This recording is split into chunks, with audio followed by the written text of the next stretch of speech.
UHD quality video streaming, internet like a boss. SLT Mobitel Fiber. UHD quality video streaming, internet like a boss. SLT Mobitel Fiber. රින් වෙළඳපොලේ අඩුම මිලකට රුපියල් 180යි.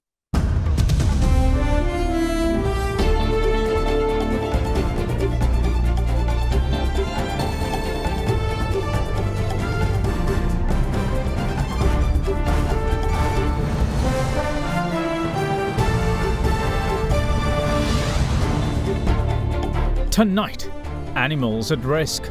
Director General of the Zoological Department issues an ultimatum over union mischief. They have opened a bank account in the state bank without even a letter from the organization. All the money that they have earned, they have used it for their personal gain. In the bank account, there is only 2,000 rupees.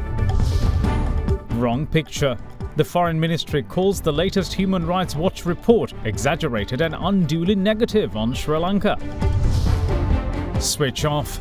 The Power Minister reveals plans to submit a cabinet proposal for a national energy saving plan.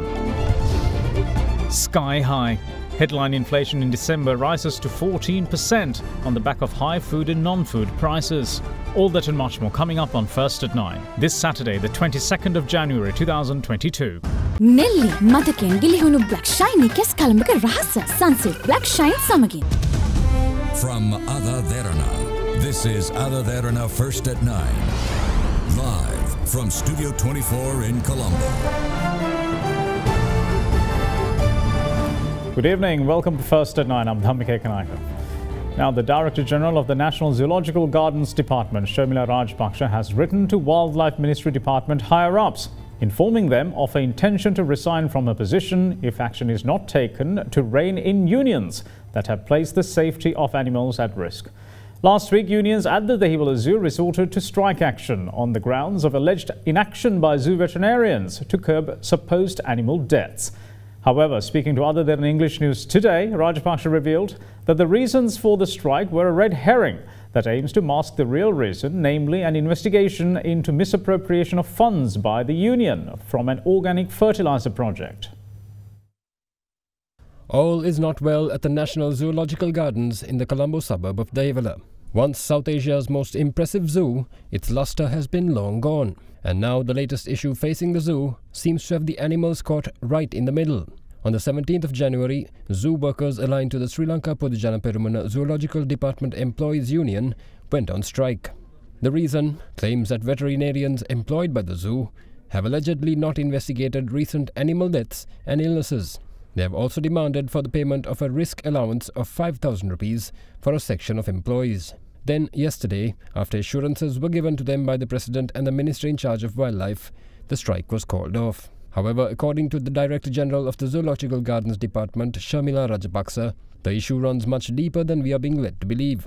According to latest reports, for a union who claim to be concerned for the lives of the zoo's animals, the irony of their actions during the strike seems to have been lost on them. The strike saw them withdraw from feeding the animals. But that doesn't seem to be the only mischief that they had reportedly gotten up to. According to the Director General of the National Zoological Gardens Department, they had also tried to ensure that no one else could feed the animals as well. On the 19th, they have changed the padlocks of certain bird cages and certain other cages, and they have changed the wiring of the water motor so that it would catch fire. And they have called almost all the employees who worked when they were striking, and they have threatened them. But I don't have assurance that they would not harm the animals or other employees, or they would maintain a peaceful environment. Speaking further, Rajapaksa also revealed that the real reason for the strikes and disruptions at the Dehiwala Zoo remain a very different story to the one being told by the unions. They have started a fertilizer project somewhere in 2019, whereas they've said they are creating some organic fertilizer, mixing animal feces. And so they have done within the premises during the time where they are earning salaries, and they have sold these used in bags which carried the Zoological Gardens logo. and they have opened a bank account in the state bank without even a letter from the organization, and all the money that they have earned, they have used it for their personal gain. In the bank account, there is only 2,000 rupees. So I started investigating this because they wanted my approval to continue the program. So I said, before I give my approval to continue the process, I need to see all the former bank accounts and details. So that is where this triggered. So actually they started this union action in order to get away from this investigation. They actually at one time, they have demanded to stop all the investigations that I'm doing. So that's why I want the government to investigate this and punish whoever who are punishable. Meanwhile, Rajapaksa has written to the secretaries to the President, the Ministry of Wildlife and Forest Conservation and the State Ministry of Wildlife Conservation Protection Programs, informing them of her decision to withdraw from her duties until a conducive and safe working environment can be assured. She adds in a letter that if no action is taken within 14 days, she will tender her resignation from her post with immediate effect. Now then, the Ceylon Electricity Board is warning of a 183 megawatt void in the national grid come Tuesday as 2 power plants are set to run out of furnace oil. With power cuts increasingly looking likely, the Minister of Power today revealed that the cabinet proposal will be tabled geared to save electricity.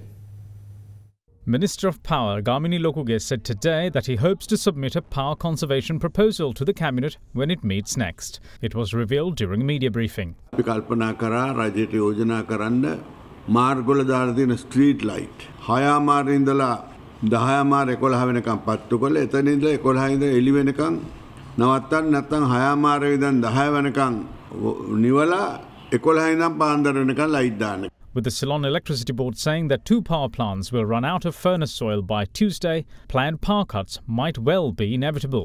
පරායේ තියෙන barge mounted plant එක සහ උතුරු යන්නේ කියන බලාගාර වලට ඒවට අවශ්‍ය දැවි තෙල් තව දවස් දෙකමාරකට විතර තෙල් තියෙනවා. හැබැයි ඔය කතන්දරේ අඟහරුවාදට වෙනසක් වෙනවා. අඟහරුවාද වෙනකොට අපිට 183ක් බලාගාර වල දාත්තාව නැති වෙනවා. එතකොට දැවි තෙල් අලුත් නැවක් එන දවස සමහර විට මාර්තු මාසේ වගේ කියනවා. ඒ නැවට ගෙවන්න විදේශ විනිමය හොයා ගැනීම මම හිතන්නේ තාමත් ඒගොල්ලන්ට ගැටලුවක් වෙනවා. එතකොට ඒ තත්ත්වයට යටතේ යුගධනු බලාගාරයටත් ගබඩා කරගෙන තියෙන ප්‍රමාණය තව දවස් 10කට විතර දුවන්නේ නැති. ඒතර ඒ දවස් 10 ඉවර වුණාම ඒ බලාගාරයටත් දැවි තෙල් නැතු වෙනවා. ඒ කියන්නේ එතන තියෙනවා මෙගාවොට් 300ක්. හැබැයි ඒ වෙනකොට අපිට 28 වෙනිදා වෙනකොට අත්‍තරම මේ දැන් අලුත් ඇඩියා කරමින් පවතින නොරොච්චෝලේ 3 වෙනි එකකේ මෙගාවොට් 300ක් පද්ධතියට එක් කරගන්න ලැබෙනවා කියන එක වාර්තා වෙලා තියෙනවා. ඉතින් එතකොට වෙන්නේ අර මම කලින් කියපු 183 හිඟය දිගටම පවතිනවා. ඒ තත්ත්වයේ උඩ අනිවාර්යයෙන්ම රාත්‍රී කාලයේදී විදුලිය කපාදු කිරීමට සිදු වෙයි. එහෙම සිදු වෙනවා නම් අනිවාර්යයෙන්ම ඒ සම්බන්ධ කොච්චර පැය ගාණක් කපනවද කියන එක සෞදා වෙනකොට අපි දැනුම් දෙන්න බලාපොරොත්තු වෙනවා. දැන් සඳුදා බොහෝ දුරට විදුලිය කැපීමක් සිදු වෙන එකක් නැහැ කියන එක අපි හැමෝගෙම බලාපොරොත්තු වෙනවා. එතකොට අපි සෞදා වෙනකොට අනිවාර්යයෙන්ම අඟහරුවාද බදාදා කැපෙනවා නම් ප්‍රසිද්ධියට පත් කරන්න බලාපොරොත්තු වෙනවා. The CEB also notes that power cuts will not be required over the weekend due to less demand on electricity. Domestic discord. The Foreign Ministry has accused a Human Rights Watch report on Sri Lanka published last December of painting an exaggerated and unduly negative picture of the human rights situation in the island. In a statement published by the ministry today, it said that sensationalized and biased reporting on Sri Lanka's human rights situation could ignite domestic discord, considering the sensitive and challenging environment the country faces at the moment. The Foreign Ministry has issued a response to the Human Rights Watch World Report 2022, published on the 16th of December last year, accusing it of painting an exaggerated and unduly negative picture of the human rights situation in Sri Lanka. The communique published today on the ministry's website explains that Sri Lanka consistently followed a policy of constructive engagement with international non-government organizations, including Human Rights Watch. It also warns that sensationalized and biased reporting, especially during a particularly challenging global economic and social environment, risks igniting and aggravating domestic discord. The ministry adds that despite operational, economic and human constraints caused by the COVID-19 pandemic, the Sri Lankan government has made important progress in delivering on post-conflict reconciliation, accountability and human rights as reiterated internationally. It adds that while recognizing the importance of domestic institutions such as the Office of Missing Persons, the Office of Reparations, the Human Rights Commission of Sri Lanka, the Office of National Unity and Reconciliation, and the Sustainable Development Council of Sri Lanka, it has taken steps to empower the institutions with financial and other support to execute their independent mandates. Further, it explains that regular updates related to progress have been included in the Sri Lankan government statements to the Human Rights Council in Geneva. The ministry also says that it has highlighted progress made in recent months on a number of areas, such as amendment to the PTA, accountability, release of PTA detainees, freedom of association, the COVID pandemic, and the proposed amendments to the Muslim Marriage and Divorce Ordinance to Human Rights Watch through its response to the report. Meanwhile, touching on Sri Lanka's position at the Human Rights Council, the Foreign Ministry reiterates that the evidence-gathering mechanism that was contained in Resolution 46/1, which led to division in the Council, is unwarranted and unhelpful and will lead to politicization and polarization in Sri Lanka. Charge d'Affaires of the Permanent Mission of Sri Lanka to the United Nations, Sugishwara Gunaratna, called on the global body to work towards changing how its work is perceived from the outside as soon as possible. Speaking during the UNGA General Debate on the report of the Secretary-General on the work of the organisation yesterday, Gunaratna noted that action on that front is essential, as UN debates have been likened to dialogue of the deaf. The pandemic has had devastating effects on our hard-won developmental goals, setting back significantly the SDG agenda of countries. Promotion of sustained economic growth and development should be at the core of our efforts through increased partnerships and cooperation on the global agendas. It is also significant to consider the multifaceted challenges faced by the developing economies. The specific challenges of each country needs to be considered and resources made available in designing recovery efforts, especially of the sectors that have been hardest hit, such as tourism. As we recover from the pandemic, we need to recover cleaner and greener. We hope that the UN would continue the momentum generated by COP26. In this regard, Sri Lanka, as part of its nationally determined contributions, adopts a firm no to new coal power plants and is implementing green policies aimed at ensuring that 70% of its energy generation by 2030 would be from renewable energy sources, with a long-term goal of making Sri Lanka a carbon-neutral country by 2050. Climate change has had serious impact on lives and livelihoods. We are all familiar with the list of consequences. It is suggested that we think of climate change as a human rights issue to help us see that it is not just a matter of aggregate costs and benefits of winners and losers, of the powerful preventing the political system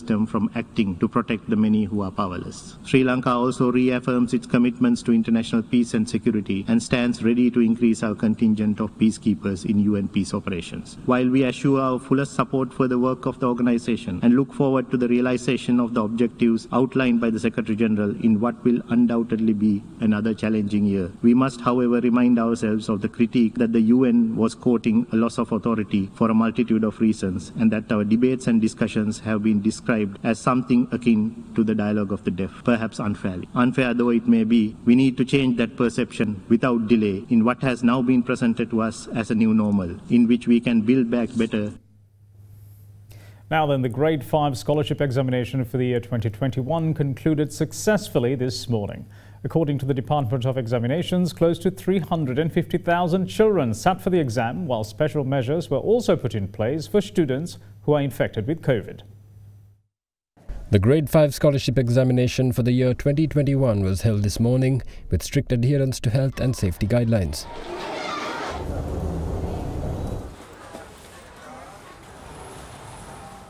The examination was postponed in August last year due to the rapid spread of COVID-19 during that period. A total of 340,508 students sat for the exam at 2,943 examination centres today. Further, 108 special exam centres were also established across the island for children infected with COVID-19. According to the Commissioner General of Examinations, LMD Dharmasena, the centres were operated with the assistance of Health Ministry officials, allowing a total of 236 COVID-positive students to take the examination. He added that overall the holding of the examinations across the island was largely successful. What's more, Dharmasena also stated that necessary steps will be taken to release examination results to the students at the earliest possible date. We will see you once more on the other side of this break. Stay with us. Big 3. Welcome back. You're watching First at 9. Now, President Gotabaya Rajapaksa once again said that he is dedicated to fulfill the expectations of the people who elected him to the country's top office, chief among which is to protect the Sinhala Buddhist heritage of the island. His comments came during the Buddhist Advisory Council meeting. The Buddhist Advisory Council met last evening at the Presidential Secretariat under the patronage of President Gotabaya Rajapaksa.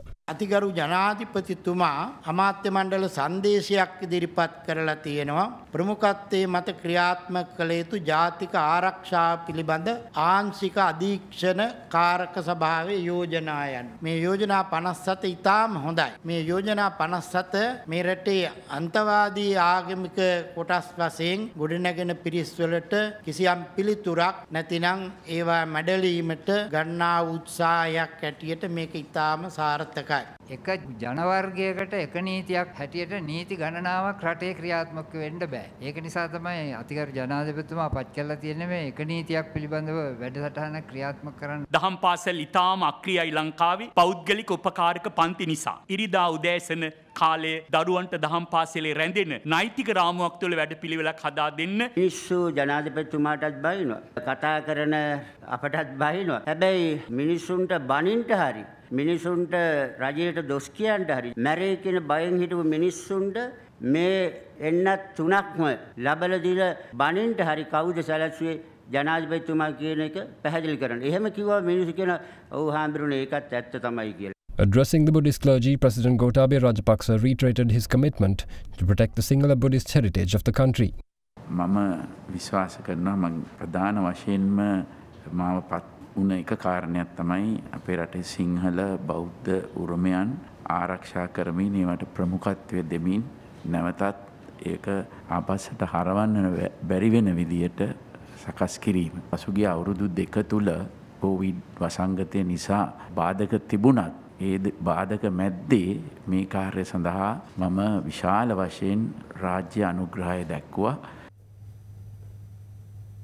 Chairman of the Export Development Board, Suresh Timel, does not believe that Bangladesh holds an edge over Sri Lanka when it comes to ease of doing business and insists that the only difference between the two countries is labour. His views came during a conversation with Indivari Amwat on our Current Affairs programme at Hyde Park on AdaDerana 24.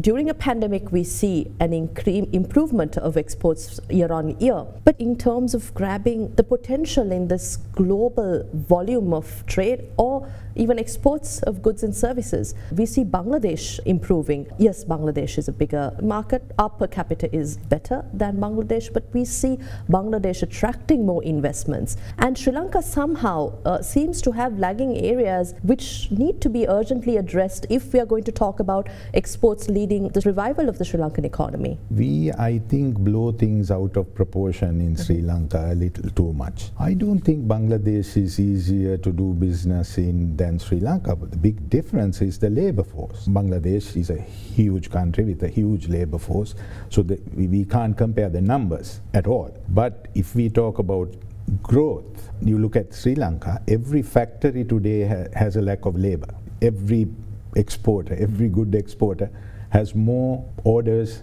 than capacity because of labor. On the other side, our supply chains of agricultural products and plantation products, we see the lack of empowerment at that level of us not adding value and farmers now wanting to export directly from the farm. That's not the way it should be done. We should be part of a bigger value chain, a better value chain. Right, and we need to move up. So we need to do something to encourage investors to go into exporting and create a hype. Now, for many years, we haven't had any sort of a focus or celebration of exports. At the end of the day, I think for investors to go in somewhere, there needs to be some kind of celebration. If we only see negative, now we're talking about agriculture. Now people may be scared to invest in agriculture today because of this recent situation. Now for me, I still tell people agriculture is, I mean, if you go around Sri Lanka, you see how many bare lands there are, how much unproductive land there is around Sri Lanka. You know, I see now, I studied in California, in a desert where they grow rice and their productivity is so high. In Sri Lanka, we would say we have floods, we would say we have a drought, which is not a reason in a country like Sri Lanka that is so diverse and anything can be grown. So I think we have found a scapegoat in policy and in governments and things like that, but the investors are only in it for short term. If we can encourage investors to go for the long-term investments. What do we do to encourage investors in order to stay with Sri Lanka for that long-term journey? I think now there weren't enough people who went and invested in our rural areas. So we had a huge drain of labor. I have seen that happen in these 30 years. In Hambantota district, for instance, where we have lost a lot of labor who have left the country. And they are lining up to leave the country. And part of the reason is because they think that other countries are so much better than Sri Lanka, which they are not. I don't think Sri Lanka is any worse than any of those countries, including the US and the UK. I just feel like we make a mountain out of a molehill, and these people who are not aware of global situations think that Sri Lanka is the worst place on earth. I'm actually seriously frustrated about that, because I think that's why people are leaving this country. Is because they feel that Sri Lanka is like a lost cause. Now, in other local news, Minister of Youth and Sports and State Minister of Digital Technology Namal Rajpaksha calls on the private sector to take the lead in the country's digitalisation drive. Speaking at the National ICT Awards, he noted that the government's wish is to transform the ICT sector into a $5 billion industry by 2025. The National ICT Awards ceremony was worked off last evening at the BMICH in Colombo under the patronage of Minister of Youth and Sports, State Minister of Digital Technology and Enterprise Development Namal Rajpaksha. Addressing the event, Minister Rajpaksha expressed his confidence in Sri Lanka becoming a regional hub for technology and innovation, adding that the government is committed to making the necessary policy changes. Digitalization and technology is not something that new to the world. Maybe it's new to the administrative system of our country when it comes to certain departments. Unfortunately, we are 20, 30 years behind when it comes to implementation, especially in the government sector. So our President in his manifesto or his policy statement has clearly mentioned, in fact he reiterated that last week when he spoke in Parliament, that citizen services must be digitalized in order to make it more smoother and transparent. So we have a very strong digital roadmap. Starting from January this year, approximately we are looking at about 30 months. Starting from the National Digital ID card or Unique Digital ID up to a citizen's wallet. We have already started getting the systems in place and also doing the necessary legislation. What we have seen globally is that most of the countries, they do have technology, but they don't have the legislation or the legal background. We have already approved in the cabinet the Cyber Security Act and Data Protection Act will be introduced in Parliament, hopefully first quarter of this year, before we go into data collection for the National Digital ID card. However, we believe that the private sector should be the driving force of digitalization. There was an era that the ICT is the only agent or the only organization that has to do the government digital program. We don't believe in that. We believe that the private sector has to drive it. The private sector has to come up with new innovation. Private sector has to be an integrated part in our digital roadmap. We are on negotiations or discussions with the central bank to see how we can work on digital currency. And we personally believe that Sri Lanka can be a destination for the supporting industries in the blockchain technology. And if we build Sri Lanka as a hub for the supporting industries in the blockchain technology, I'm sure that will bring more revenue and create more employment in our country. Our finance minister is very much clear that he needs the IT sector to be a $5 billion industry by 2025.